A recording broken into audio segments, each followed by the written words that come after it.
Well, Dr. Adetokunbo Pierce joins us this morning to have a conversation around this and a number of other issues. He's a former member of PDP Presidential Campaign Council. Thanks for joining us this morning. Thank you for being here. Does that briefing by the Minister of Finance and some of the issues raised, how does it resonate with you? The fact of the matter is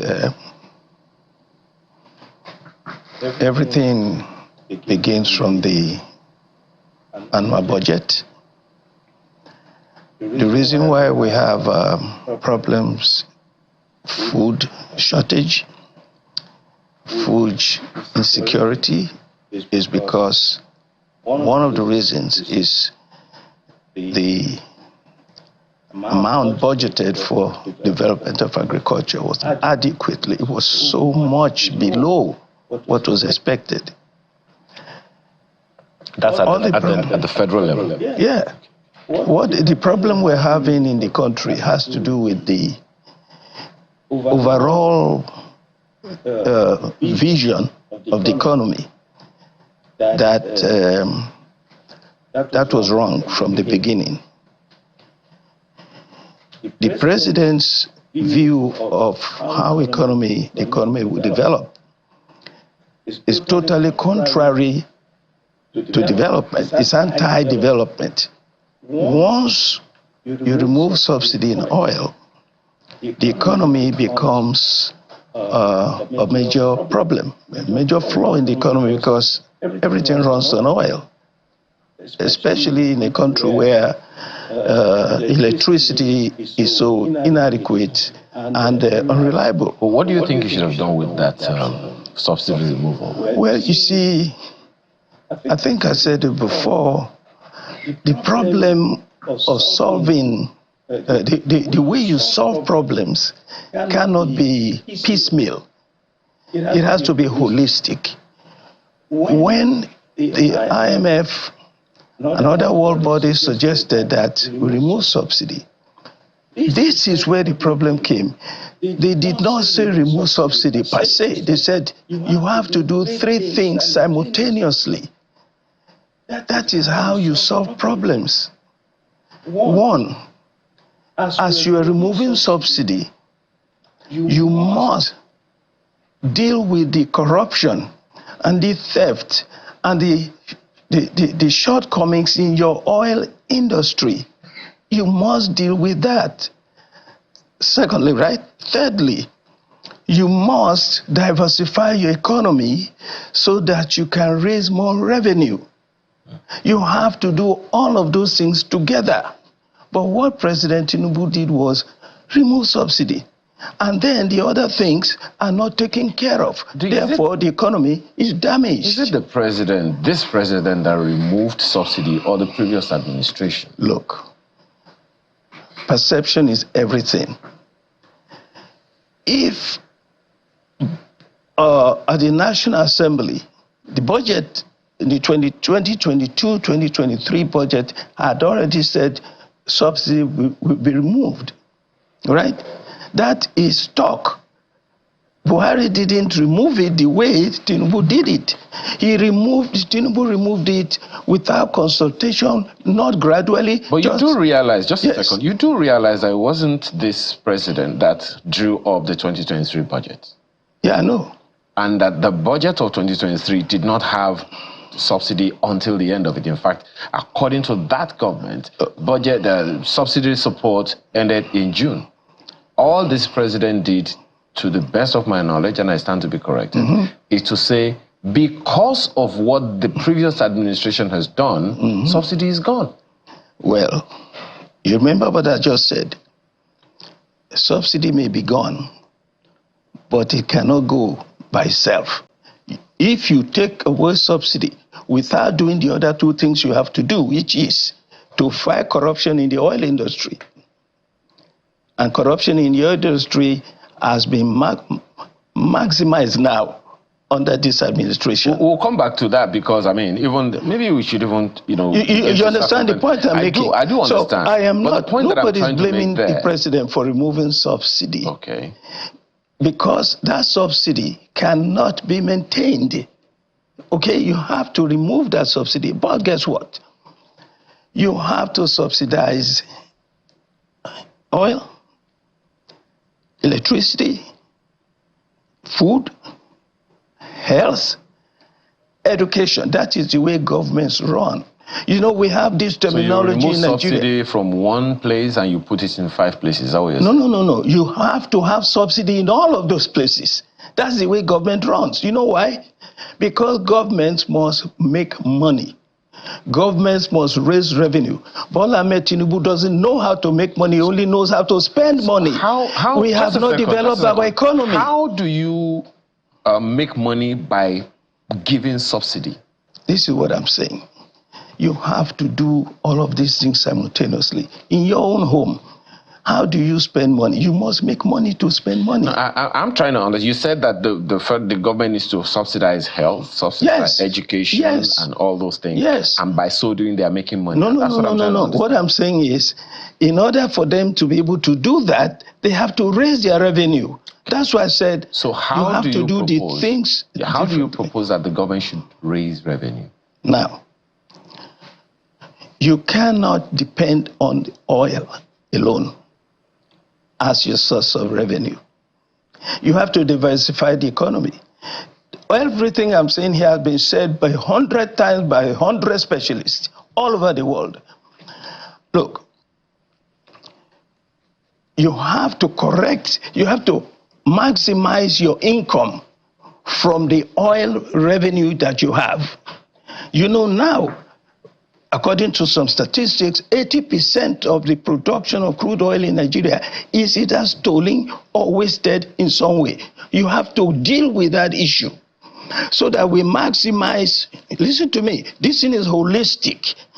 You have to maximize your revenue from what you have now.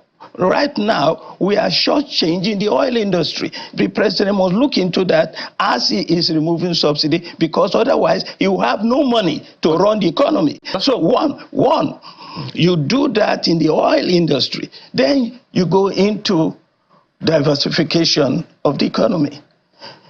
We have uranium in this country. We have bitumen in this country. We have iron in this country. We have bauxite in this country. We have, what's the one they use now to make batteries and to prepare batteries? Now, if you do not do that, the economy will be stagnated. And that's where we are now. So that you understand me, all these things must go together. All of these issues that you're raising have been raised since the days of President Obasanjo, into the days of Yar'Adua, into the days of Jonathan. So it's clearly, I mean, there was an initiative, I forgot which initiative it was, that was started by the government of the Jonathan government, that was only executed under this particular government. So there are those who would say government is a continuum. However, there's always a focus on the federal government. Is that the right way to go? How come there isn't as much focus on the activities of state governments as opposed to just squarely focusing on the federal government? You spoke, for instance, about agriculture. Now, every agricultural productivity happens at the states. The federal government doesn't have land. It can only get the land from the state governments. So how come it is not we're not giving as much focus and giving as much pressure to the state governments to be agriculturally productive, and we're only looking at the federal government, who is only more or less a supervisor? This is the issue. This is why we say you have to diversify, you have to devolve power to the states. You know what? Why we focus on federal government? Because federal government has all the power now. Does the federal government have exclusive power in agriculture? Yes. You know why? Because it is the federal government that will determine the federal budget. It is what the budget has to offer. What do we do with the states? What do we do with the budgets that the state governments come up with? Well, it is the budget they come up with. Who is funding the budget? The federal government. No. The state governments have IGR, and then they get FAC. That fact that they get is not at the whim and caprice of the federal government. It is at the whim and caprice of the federation. And I'm sure you know that there's a difference. Look, all that is tautology, okay? I beg to differ with you. The reality is this. It is the federal government that funds the states, and that is where the problem is.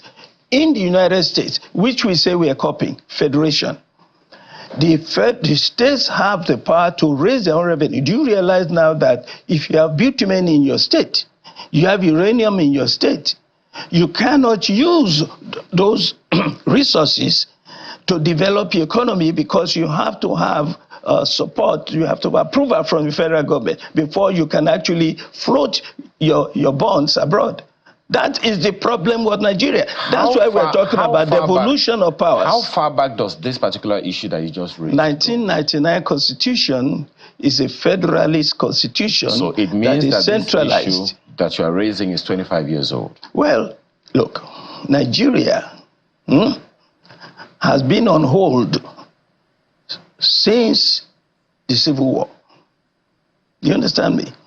If you want to know how Nigeria should be run, you go back to before the First Republic, before the coup, when we had regions. That's why we're saying we go back to that, so that each region now can use the resources in that region, as we were using palm kernel and rubber in the southwest, in the western region, and peanut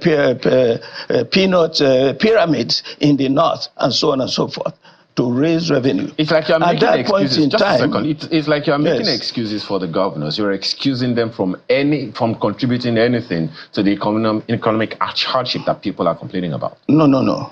Because you haven't said anything about what governors should be doing, what the state governments should be doing to make lives better for their people. The government, the state governments, let me tell you what's going on in this country. The state governments get, maybe they have as much as, let us say, 450 billion to spend. The local government gets something like 7-10 billion. All that money, if it is put to good use, you find some states doing well. Now, you find some not doing well. There's a lot of corruption. A lot of governors are not performing. They're not spending the money adequately. That is a problem. But I got to tell you, we need to have more and more money in all those states. That is why you don't find any state developed in Nigeria. So are you saying then that it is justified that the governors who have, as you said, 450 billion naira to spend, it's okay for them to not make judicious use of their people because it is not enough? Like I said, there are some that use that money judiciously. So why is the attention not on those who are not doing the right things that you're saying? Why are we not asking them the questions? No. That's a separate issue. You should ask them the question. If we are talking about states, take individual states. But each state has to be evaluated on its own, right? So we know which state is performing and which is not. You can't talk about governors generally, okay? All you can say about governors generally is all governors must use whatever they have judiciously, effectively. Some do, some don't. Those that don't, we should talk about them if need be. The reason we talk about the federal government all the time is because there is too much power vested in the federal government. I would like for you to educate the Nigerian. For me, that's the real essence of having this kind of conversation. Because even if all the state government got was 10 naira, and they're expected to do a good number of things, and they need extra money, can we see proof of, okay, this is how much these states, which, let's take for instance the states that you say are not performing well enough, this is what they are supposed to be doing, and they have not done it, or they are not doing it. Should we be excusing them? Not at all. Look. You see, what happens in government is this. If you give a local government, for instance, 7 billion naira a month to operate. Governor Makinde of Oyo made a statement which actually told me give me an example, what's going on, which I always suspected. 5.3 billion of that is used to pay salaries. What is left for development of roads, for education, for health?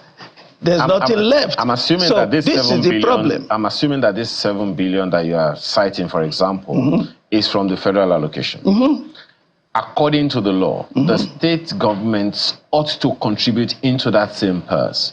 Are you aware of what amount each state contributes to add to that 7 billion? Is there any addition from the states? Definitely. All I'm telling you is what, at the end of it all, what gets to the state, plus what they put in, what the federal government gives them, what they have to work with. If you are going to spend 80%, 85% of your funds on salaries, do you understand me? This is where I say the federal government, as it is run, has too much control. It cannot operate, it cannot function. There will be no development in the country unless the states have enough authority to use what they have to develop their states. Even though you know that since this, from information available in public domain, that the federal government, this federal government continues to boast that they have added more money to the states, that to share with the states, than ever before now. But let's talk That quickly. is true. Just that quickly. is true. So then, is there any justification for them not spending the... Anyway? No. They have to spend. Look. The point I'm making is this. They have more money now. They didn't have enough money before. They have more money now, and we are still not getting development. They should do more. They should do more. They should do more. And by the way, some states are doing more. Abia State is doing a lot. Or your state is doing a lot. There are about 4 or 5 states that are performing. Out of 36. Yes. That's our problem. And another thing about Nigeria is law enforcement. Law enforcement. So 4 or 5 governors out of 36 are law doing enforcement. Very well, and that's very bad. It's very bad. That's why we have no development. Now, so why then are we, when we know that we have X number of states, 4 or 5 out of 36 doing well, and the rest of them are not doing well, and no one is talking about them? Why are we not talking about it now? But only because I asked you the questions. Because your focus is on the federal government, which is not a bad thing. Sure. But then we should be talking anyway. Let's quickly talk about it, because there's going to be protests in the states, at least this so-called impending. Do you know that all those states that are performing, now, the ones that are doing very well, they are still 20 years behind where they should be. They're still, you know why? Because since the Civil War, throughout the years of military regime, we had no development in Nigeria. And 1999 Constitution has thrown us back to where we were with the military people, because that's a military constitution, centralized again in federal government. Until you devolve power to the states, as we had in those days when we had regions, there will be no development in Nigeria. Okay, let's quickly talk about this protest, because there, of course, a lot of people will argue with you on that one. This so-called protest that is oncoming. Most people will not, because we're talking about what's your take on this restructuring? Protest, this protest being aspired for? Well, look. Are you in support of it? Definitely. Definitely. Are you going to come out on August 1 to protest? I'm too old for that now. Okay. I'm doing my job. Do you know the people? I'm doing my job by doing this. Do you know the people? I will continue to protest. Do you know the people who are behind the protest? I don't know them, but what I've read in the social media and in the media, there are people. Now, Mr. Falana, the SAN, said that he will not support a protest that he doesn't know the people who are behind it. What's your reaction to that? I agree with him. You see, at his level, if you want him to be involved in the protest, you have to sit with him and plan the protest. That is at the level that he is. Now, there are those at my level, I don't need to know who they are. They don't have to meet with me. I know the principle. I know the reasons why they're protesting. They are saying that bad governance. 46 years ago. We always protest in Nigeria, by the way. This is not the first time. We protest all the time. Exactly. 1978, 46 years ago, there was a protest, the Ali Must Go protest. The basis of that protest was high cost of living, which was championed by the students at the time. Today, we are still talking about high cost of living. Comparing what the Ali Must Go protest achieved and this one, do you have any confidence of any expected outcomes? Look. The cost of living has gone through the roof today. Nobody is secured in Nigeria today. Government officials are living large. They're making billions, and they're building houses all over the place, all over the world. There was something I read recently. A minister in 1 year has bought 4 houses in Canada. Look, there is so much corruption. And when anybody protests in the National Assembly, when Ningi said they were embezzling money, they sacked him. When Ndume said there's corruption there, or you should deal with the problems of the country, they sacked him. This is a reactionary government, and people are protesting that this is bad governance. You are buying jets for yourselves, and people are starving, and you are telling you can't pay living wage because you don't have the money. You don't know that you have to cut back on what you are spending in order for you to be able to pay to help the economy. You are spending 15 billion to rehabilitate Vice President's house, and you are saying there's no money. You must stop the wastage and the exuberance on yourselves. You must lead by example. This is what people are protesting about. There's too much corruption. The judicial system is compromised. The electoral system is compromised. People say there is bad governance. Whether it was 1978, 1920, it doesn't matter. People must always express their views about government. Absolutely. Government is always under pressure. Absolutely. So this government should not think that it is new. He too, President Tinubu was living rebellion against people. Well, he said that himself, yes. Look, let me tell you something. Because our time is out. This is a government, this is Tinubu that said that if Jonathan does not leave the office, they will set up a parallel government. It was that bad. And now he's saying people are protesting, they want to stop the protest. Those who make peaceful protest. Did you listen to the president's last contest? Those who make peaceful protest impossible will make violent protest inevitable. Well, so he better be careful. Absolutely. We have to thank you very much this morning. Dr. Adetokunbo Pierce is a former member of PDP Presidential Campaign Council. Thank you so much for your time this morning. Thanks for having me.